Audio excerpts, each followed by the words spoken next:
टाटा की रिलायबिलिटी उन दिनों की बात है जब वो इंडिका और इंडिको गाड़ी बेचा करती थी।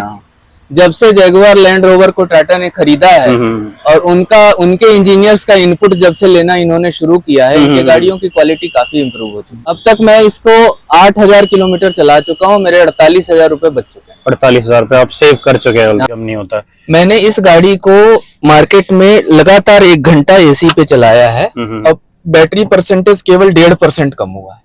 दोस्तों, आप सबका स्वागत है हमारे चैनल पे। आज हम लोग आपके लिए owner review Tata Tiago EV का जानेंगे सर से कि उनको कितने की पड़ी, क्या रेंज देती है, इसी के साथ साथ कितनी सब्सिडी मिलती है और ये किसके लिए सुटेबल है, किसके लिए नहीं है। और सर काफी ज्यादा नॉलेजेबल है, जो भी आपके सारे डाउट्स हैं बिल्कुल क्लियर हो जाएंगे। और जो लोग सोचते हैं टाटा की कार रिलायबल नहीं होती है, तो उन लोगों के लिए भी ये वीडियो जरूर है, तो वीडियो एंड से जरूर देखना, आपके सारे डाउट्स क्लियर हो जाएंगे इस ईवी से रिलेटेड जो भी है। थैंक यू दोस्तों, अब आगे वीडियो जाएगी। नमस्ते सर, अपना छोटा सा इंट्रोडक्शन दे दीजिए। मेरा नाम डॉक्टर पवन कुमार है और मैं ग्रेटर नोएडा में रहता हूँ और ग्रेटर नोएडा में ही मेरा ऑफिस भी है। तो सर, इस सबसे पहला क्वेश्चन ये आता है कि आपने टाटा टियागो ही क्यों ली? टाटा टियागो बेसिकली मुझे एक सेकंड कार चाहिए थी, सेकंड कार चाहिए रेगुलर कम्यूट करने के लिए। ओके। और चूंकि मेरे पास एक गाड़ी पहले से ही थी तो मैं बहुत ज्यादा उसमें पैसे नहीं लगाना चाहते थे और रेंज की बहुत ज्यादा रिक्वायरमेंट मेरे लिए नहीं थी, क्योंकि मेरे डेली का ट्रेवल अराउंड 50 किलोमीटर के आसपास पड़ता है। 50 किलोमीटर के आसपास है। हाँ। तो ये रेंज कितना देती है वैसे कंपनी वाले तो कहते हैं कि 314 किलोमीटर की रेंज फुल चार्ज पे होगी, लेकिन वो ओवर ऑप्टिमिस्टिक उनका असेसमेंट है। मैंने ये पाया है कि अगर मैं इसे बिना एसी के चलाता हूँ तो मुझे 240 किलोमीटर की रेंज मिल जाती है। 240 की। लेकिन अगर इतनी गर्मी में हम कहाँ एसी ऑफ करते हैं? जी हाँ, बिल्कुल। अगर एसी के साथ चलाता हूँ तो भी मुझे 220 के आसपास रेंज मिलती है। 220 के आसपास रेंज देती है। तो आप इस चीज से संतुष्ट हैं कि हाँ, इतना मतलब बोल के इतना रेंज दे रही है? जिस काम के लिए मैंने लिया था तो मुझे पता था कि जो कंपनी रेंज बोल रही है, मैंने रिव्यूज पहले भी पढ़े थे, जैसे कि अपना नेक्सॉन प्राइम के रिव्यूज पढ़े थे, तो मुझे पता था कि जो कंपनी बोल रही है वो एआई की गाइडलाइंस बोल रही है। एक्चुअली में ग्राउंड पे तो वो होगी नहीं, पेट्रोल कारों में भी नहीं होती है, तो ईवी में कैसे हो जाएगी? ये कुछ वेरी भी करता है कि ड्राइविंग स्टाइल के अकॉर्डिंग? ड्राइविंग स्टाइल से बहुत ज्यादा फर्क पड़ता है, बहुत ज्यादा फर्क। बेसिकली आप एक्सेलरेशन कैसी रखते हैं। अगर आप एक्सेलरेशन हल्की रखते हैं तो गाड़ी बहुत लंबी चलेगी। एक्सेलरेशन अगर आप बहुत ही फास्ट करते हैं तो बैटरी बहुत जल्दी खत्म होती है। तो आपका ड्राइविंग स्टाइल कैसा है सर? मेरा पहले से भी थोड़ा रिलैक्स है और ऊपर से अगर आप नॉर्मल कम्यूट में चल रहे हैं तो मौका भी नहीं मिलता है बहुत ज्यादा पंच करने का ईवी को। तो इस सेगमेंट में और कोई ईवी आपने ट्राई की थी? इस सेगमेंट में तो नेक्सॉन प्राइम देखा था मैंने, टाटा टिगोर देखा था, लेकिन जिस प्राइस रेंज में मुझे चाहिए थी उस प्राइस रेंज में ये गाड़ी मुझे मिली। ओके सर, ये आपको पड़ी कितने के वैसे ऑन रोड? देखिए, ये उत्तर प्रदेश में विथ रजिस्ट्रेशन एंड इंश्योरेंस 12,82,000 रुपए, 12,82,000 की। आपका टॉप एंड वेरिएंट है? टॉप एंड वेरिएंट है। लेकिन इसमें से 1.25 लाख रुपए मुझे रजिस्ट्रेशन माफ हो गया, जो सब्सिडी पहले मिलती थी, रजिस्ट्रेशन माफ हो गया। और 1 लाख रुपए की सब्सिडी और मुझे अभी यूपी गवर्नमेंट से मिलने जा रही है। ओके, मतलब सब्सिडी भी है और रजिस्ट्रेशन भी माफ है। तो पहले 25,000 गाड़ियों पे 1 लाख की सब्सिडी, 1 लाख का एक्स्ट्रा पैसा यूपी गवर्नमेंट रिफंड कर रही थी जी। ओके, तो मतलब आपको इस पे 1 लाख सब्सिडी भी मिलनी है और रजिस्ट्रेशन आपका कितना बता रहे थे? कितना रजिस्ट्रेशन? 1,15,000 रजिस्ट्रेशन फी इसकी थी, वो माफ हो गई। ये गवर्नमेंट भी इस चीज में इनिशिएट ले रही है कि लोगों सपोर्ट कर रही है ग्रीन एनवायरनमेंट के लिए। बाकी आपको इसको चला के कैसा लगता है गाड़ी को? मजा आता है। अब जैसे के मुकाबले बहुत अच्छा है। बहुत अच्छा है। आपके पास जैसे और कौन सी दूसरी गाड़ी बता रहे थे? मेरे पास टाटा इको स्पोर्ट है। Tata EcoSport? Sorry, Ford EcoSport है मेरे पास। फोर्ड इको स्पोर्ट से वो तो एक एसयूवी हो गई जी। तो मतलब आपको ये सिटी में कंफर्टेबल फील होती है गाड़ी? ऐसा लगता है कि जैसे प्रीमियम गाड़ी चला रहे हैं, ऐसा लगता है कि जैसे 25 से 30 लाख के बीच की गाड़ी चला रहे हैं, क्योंकि साउंड बिल्कुल नहीं है, इंजन की साउंड नहीं है, वाइब्रेशंस नहीं है, और बहुत ही, जब आप एक्सेलरेशन देते हैं तो बहुत ही स्मूथ एक्सेलरेशन है, क्योंकि इसमें गियर नहीं है। तो आपको ये नहीं फील होता कई बार, जैसे हम लोग एक मतलब नॉर्मल फ्यूल की गाड़ी चलाते हैं, उसका एक साउंड मिस करते होंगे इस गाड़ी में? नहीं, मैं बिल्कुल मिस नहीं करता, मुझे बहुत इरिटेटिंग लगता है। अब आप देखिए पीछे से गाड़ियां जा रही हैं, इनकी आवाज बहुत इरिटेटिंग लगती है। और परफॉर्मेंस वाइज कैसी है गाड़ी का? परफॉर्मेंस बहुत अच्छी है, पिकअप बहुत ही अच्छा है, क्योंकि इलेक्ट्रिक गाड़ियों में 0 किलोमीटर पर आवर से ही टॉर्क उपलब्ध होता है। हाँ, पेट्रोल वाली गाड़ियों को पहले गियर चेंज करना पड़ता है और एक लैग आता है, इसमें कोई लैग नहीं है। जैसे ही आप पंच करेंगे एक्सेलरेशन को, गाड़ी आगे भागेगी। तो आपने कभी ऐसा एनालाइज किया कि ये इसका पर कॉस्ट कितना पड़ता होगा? देखिए, पर किलोमीटर 80 पैसे पर किलोमीटर मेरा रनिंग कॉस्ट है। हर किलोमीटर पे मैं अपने इको स्पोर्ट से मुकाबले 6 रुपए बचा लेता हूँ। 6 रुपए बचा रहे हैं। अब तक मैं इसको 8000 किलोमीटर चला चुका हूँ, मेरे 48,000 रुपए बच चुके हैं। 48,000 रुपए आप सेव कर चुके हैं ऑलरेडी 6 महीने में।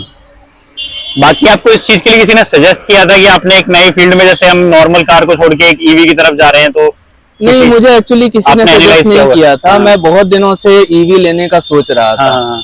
मैं तब से ईवी लेने का सोच रहा था जब केवल महिंद्रा की E2 वो छोटी वाली गाड़ी आती थी। लेकिन वो बहुत ही छोटी थी, तो मैं उसे लेना नहीं चाहता था। तो जब मेरे रेंज की और मेरे साइज की जैसे ही पहली गाड़ी आई, मैंने लपक के उसे ले लिया। बाकी आपने ये चीज नोटिस की होगी, शायद इस गाड़ी को इम्पोर्टेंस थोड़ी ज्यादा मिलती है। एक ईवी नया सेगमेंट है, नॉर्मली लोग नोटिस भी करते हैं इसके बारे में। तो आपको ये चीज से काफी अच्छा लगता हो कि हम एक लोग 50-50 लाख रुपए देने के बाद भी लोग नोटिस नहीं करते हैं? जी हाँ, जी हाँ। अभी चूंकि कम है मार्केट में, और ये ग्रीन नंबर प्लेट से स्टैंड आउट करती है, लोग पूछते हैं इसके बारे में। और ये चीज हमने पहले भी सुनी थी कि टाटा की थोड़ी सी रिलायबिलिटी का इशू रहा करता था, तो आपको थोड़ा इस चीज में डर नहीं लगा कि एक टाटा के सेगमेंट में हम जा रहे हैं? नहीं, एक्चुअली क्या है कि टाटा की रिलायबिलिटी उन दिनों की बात है जब वो इंडिका और इंडिको गाड़ी बेचा करती थी। जब से जगुआर लैंड रोवर को टाटा ने खरीदा है और उनके इंजीनियर्स का इनपुट जब से लेना इन्होंने शुरू किया है, इनकी गाड़ियों की क्वालिटी काफी इंप्रूव हो चुकी है। काफी इंप्रूव हो गई। ये तो देखिए कलर की क्वालिटी से ही पता चल रहा है, जैसे कितनी प्रीमियम कार है, शाइन जो इस कलर की आ रही है। जी जी जी। बाकी सर, ये जो चार्जर हमें देते हैं, इसका इंस्टॉल कैसे करते हैं? ये देखिए, ये चार्जर हमें देते हैं और वो घर पे टाटा पावर वाले आकर खुद इंस्टॉल करते हैं। बेसिकली एक ग्लोरीफाइड 15 एम्पियर का प्लग है वो, और उसमें और भी सेफ्टी मैकेनिज्म होते हैं। जरूरी नहीं है कि आप उसी चार्जर से चार्ज करें, कहीं पे भी बढ़िया अर्थिंग के साथ आपको 15 एम्पियर का प्लग मिलता है, आप उसमें चार्ज कर सकते हैं। मैं अपने घर पे जहाँ पे मैंने चार्जर लगा रखा है, मैं वहाँ कभी चार्ज नहीं करता हूँ, क्योंकि ऑफिस में चार्ज करना मेरे लिए ज्यादा कन्वीनियंट होता है, तो मैं अपने ऑफिस में ही चार्ज कर लेता हूँ। बाकी सर, इससे अभी आप मैक्सिमम दूरी कितनी दूरी तक गए हैं? मैं इससे एक दिन में लगातार बिना रुके 250 किलोमीटर चलते हैं। 250 किलोमीटर गए। हालांकि बहुत सारे ऐसे लोग हैं हमारे ईवी ग्रुप में, जो कि हरिद्वार और मथुरा और आगरा और इन जगहों पे घूम आए। तो आपको चार्जिंग स्टेशंस ढूंढने में कोई परेशानी तो नहीं आई? नहीं, प्लगशेयर ऐप है, प्लगशेयर ऐप के थ्रू, और टाटा के भी ऐप हैं, उसमें वो चार्जर्स, पब्लिक चार्जर्स की जानकारी देते हैं। अवेलेबल रहते हैं। पब्लिक चार्जर्स आधे घंटे से 40 मिनट में इसको फुल चार्ज कर देते हैं। बाकी जो हमारे घर पे इंस्टॉल किया गया चार्जर, वो कितना टाइम लेता है? 8 से 10 घंटा लेता है। 8 से 10 घंटा लेता है फुल चार्ज करने में। इसी के साथ गाड़ी रेंज जो बता रहे थे आप, कितना? 200? मुझे एसी के साथ 220 और विदाउट एसी 240 का रेंज में ले पाता हूँ आसानी से। अंडर एनी सर्कमस्टेंसेस आप कैसे भी चलाएं, 200 से नीचे ये नहीं जाती। 200 से नीचे नहीं जाएगी। और इस गाड़ी में इतने टाइम में जो आपने ली, सबसे अच्छी चीज क्या लगी आपको, जिससे लोगों सजेस्ट करना चाहेंगे कि लेनी चाहिए? इसमें सबसे ज्यादा अच्छा लगा मुझे lack of sound and vibration. उससे एक अलग तरह का पीस ऑफ माइंड आता है। और दूसरा, जो हर किलोमीटर चलने पे मुझे लगता है कि मैं बहुत ज्यादा पैसे बचा रहे हैं। बाकी टाटा की ये चीज तो शुरू से ही थी कि इसकी बिल्ड क्वालिटी बहुत अच्छी थी, तो आपको ये लगता है आप जैसे अपने बेटे को लेके चल रहे थे, एक सेफ कार में फैमिली चल रही है? बिल्कुल लगता है। बिल्कुल। पहले जब हम पुराने जमाने में होता था कि गाड़ी लेनी है, मारुति ले लो, मारुति, एक स्टीरियोटाइप थिंकिंग। अब हम ये रियलाइज कर रहे हैं कि मारुति गाड़ियां तो सस्ती बेचती है, लेकिन वो कहीं ना कहीं सेफ्टी पे कॉम्प्रोमाइज करती है। और आजकल हम सेफ्टी में कॉम्प्रोमाइज करें, ये हमारे लिए अच्छा नहीं है। क्योंकि ये चीज तो मैंने भी फील करी, हम लोग भी टाटा सफारी ओनर हैं, तो बिल्ड क्वालिटी टाटा की बहुत अच्छी रहती है। और आप फैमिली के लिए जब चल रहे हैं तो बिल्ड क्वालिटी, तो सेफ्टी तो सबसे मेन प्रायोरिटी लेनी चाहिए हर किसी को। बाकी सर, एक बार इंटीरियर देखते हैं गाड़ी का। आइए। इंटीरियर भी काफी अट्रैक्टिव बनाया है, देखिए ये कलर की वजह से काफी रूमी फील होता है।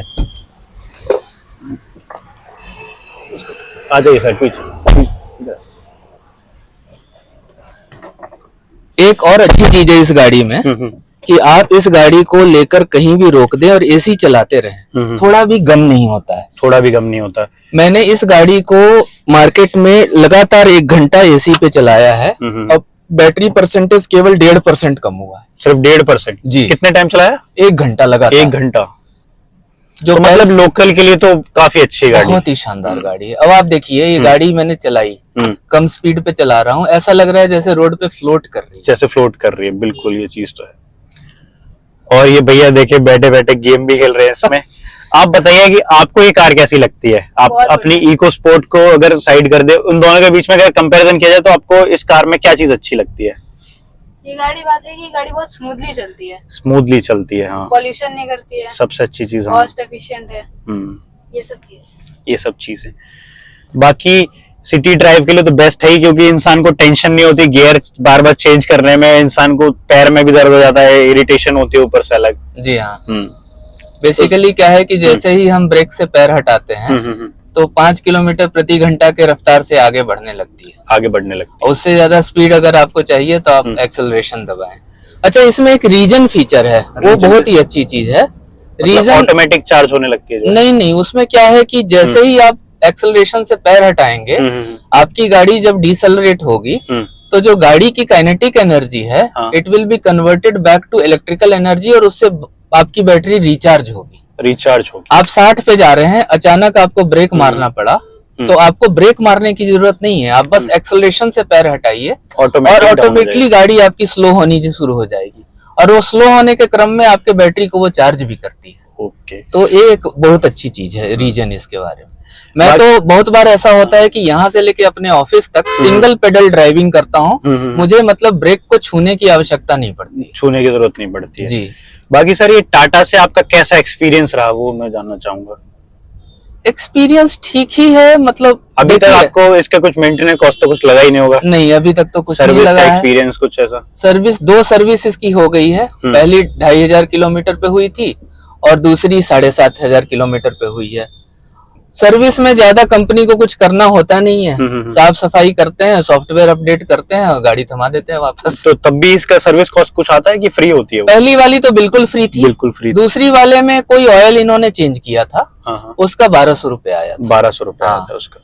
तो केवल वही एक खर्चा है। तीसरी बार में हो सकता है लेबर चार्जेस थोड़ा ले, मैंने ध्यान नहीं दिया, देखा नहीं। और सर इसकी जो बैटरी की लाइफ है वो कितनी क्लेम कर रहे हैं कंपनी वाले? कंपनी वालों ने बैटरी और मोटर, पावर ट्रेन, इन दोनों की कंबाइंड वारंटी दी है 8 years / 1,60,000 किलोमीटर। 1,60,000 जी। तो सर अगर इन फ्यूचर उसके बाद अगर कुछ होता है तो इनकी तरफ से कुछ है उस चीज में सपोर्ट? अभी तक तो इन फ्यूचर की बात नहीं है, क्योंकि 8 साल चलाना भी बहुत बड़ी बात है और 1,60,000 किलोमीटर। लेकिन आप ये देखिए कि 10 साल पहले बैटरी की जो कीमत थी, आज बैटरी की कीमत उसकी 1/10 है। 1/10। तो आप इमेजिन कीजिए कि आज से 8 साल के बाद बैटरी की कीमत क्या होगी, रिप्लेसमेंट क्या होगी। टाटा भले ही ना दे, थर्ड पार्टी कंपनीज आ जाएंगी इस मार्केट में जो कि रिप्लेसमेंट करेंगे, हाँ, क्योंकि उस टाइम तक तो बैटरी ईवीज का और ज्यादा ट्रेंड आ जाएगा। मैंने तो ये सोचा है कि 8 साल तक गाड़ी चला के जब वारंटी खत्म होने वाली होगी तब तक जिस तरह से मेरी रनिंग है, मेरा पैसा पूरा वसूल हो जाएगा। 8वें साल में मैं बेच के फिर नहीं ले लूंगा, मैंने तो ये सोचा है। बाकी सर पॉजिटिव्स तो आपने बहुत बता दी गाड़ी के बारे में, कुछ नेगेटिव आपको चीज इसमें लगी जो कि इम्प्रूवमेंट की जरूरत है? नेगेटिव में जो इन लोगों ने एक ऐप दिया है, वो ऐप रिमोट एक्सेस ऐप है कि मतलब आप घर बैठे, आप जैसे ऑफिस में बैठे हैं, आपको पता है 20 मिनट में गाड़ी लेके निकालनी है, तो गाड़ी गर्म है तो आप एसी ऑन कर सकते हैं उसमें, ये सब कर सकते हैं। वो ऐप बड़ा ही मतलब हिट एंड मिस है, कभी काम करता है कभी काम नहीं करता है, तो उस ऐप से बड़े दुखी हैं हम। और दूसरी चीज जो मुझे ये लगी है कि मैं क्या बताऊं प्रत्यय, मैंने कभी कुछ नेगेटिव बोला है इसके बारे में, इस गाड़ी के बारे में? नहीं, अभी तक तो मतलब सर आप संतुष्ट हैं इस गाड़ी को लेके इतना पैसा लगा के? देखिए मैं मेरा सिंपल ये है, आपके पास अगर एक और गाड़ी है और आपको लोकल कम्यूट के लिए गाड़ी लेनी है तो आप टाटा टियागो ईवी लीजिए। लेकिन अगर आप एक ही गाड़ी रखना चाहते हैं तो आप हायर रेंज की जैसे टाटा नेक्सॉन मैक्स या किया ईवी या वैसी गाड़ियों को। मेरे पास चूंकि एक गाड़ी थी, जिसके 6 साल हुए हैं, मैं 4 साल और उसे चलाना चाहता हूँ। हाँ। तो फिर मैंने ये विचार किया कि मुझे सस्ती से सस्ती जो ईवी मुझे मार्केट में मिल रही है वो मुझे लेनी चाहिए, और इसलिए मैंने ली। And I am really satisfied. सोच समझ के गाड़ी लेने के लिए और अपने हिसाब से गाड़ी लेने पे आदमी को दुख नहीं होता है, दूसरों के कहे पे आके गाड़ी लेने में दुख होता है। सर बाकी अपने कीमती समय दिया उसके लिए बहुत बहुत धन्यवाद। आपसे मिलके बहुत अच्छा लगा। Thank you. It was a nice surprise for me too. और लोगों को बताने का मौका मिला ईवी के बारे में। This is a great thing. Future तो ईवीज का ही है। Okay, thank you sir. Okay.